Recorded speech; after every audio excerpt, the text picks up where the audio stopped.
लोक आस्था का महापर्व छठ पूजा। यह पर्व केवल सूर्य की उपासना नहीं है, बल्कि संतान और प्रकृति के प्रति आभार व्यक्त करने का पर्व है। आज हम जानेंगे उस पौराणिक कथा को जिसके कारण सृष्टि में हुई छठी मैया की पूजा की शुरुआत। बहुत समय पहले की बात है। एक प्रतापी राजा थे जिनका नाम था प्रियव्रत।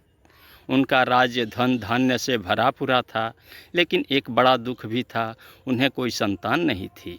राजा और उनकी रानी मालिनी इस बात से अत्यंत दुखी रहा करते। राजा के मनोभाव को देखते हुए राजपुरोहित ने राजा को महर्षि कश्यप से पुत्रेष्टि यज्ञ करवाने की सलाह दी। राजा ने रानी को साथ लेकर पहुंच गए महर्षि कश्यप के आश्रम और अपनी व्यथा सुनाई। महर्षि ने उन्हें यज्ञ करवाने का आश्वासन दिया। फिर क्या था, राजा ने महान महर्षि के बताए अनुसार विधि विधान से महर्षि कश्यप से पुत्रेष्टि यज्ञ करवाया। यज्ञ के फलस्वरूप महर्षि ने रानी को प्रसाद के रूप में एक कटोरे में खीर दिया, जिसे खाकर रानी मालिनी गर्भवती हो गई। लेकिन भाग्य को कुछ और ही मंजूर था।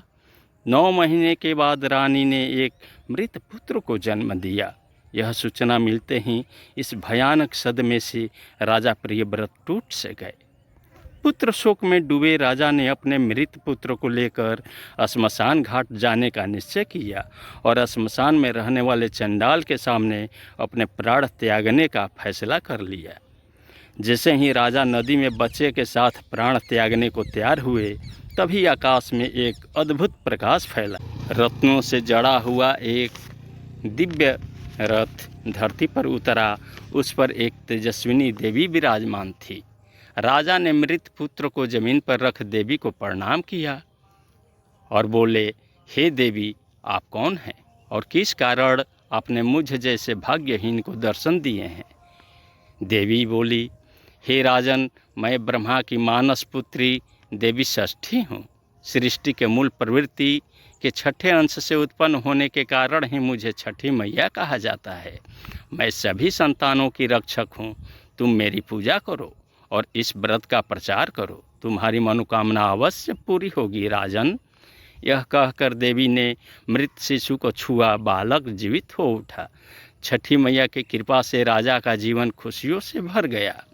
राजा प्रियव्रत ने रानी के साथ कार्तिक मास के शुक्ल पक्ष की षष्ठी तिथि को पूरे विधि विधान से छठी मैया और सूर्य देव का व्रत किया। उन्हें जल्द ही एक और सुंदर स्वस्थ पुत्र की प्राप्ति हुई। तभी से यह पावन पर्व छठ पूजा के रूप में मनाया जाने लगा। यह व्रत संतान के स्वास्थ्य, सफलता और लंबी आयु के लिए रखा जाता है। माता षष्ठी और सूर्य देव की यह महाव्रत हमें प्रकृति और संतान के महत्व का संदेश देती है। बोलो छठी मैया की जय।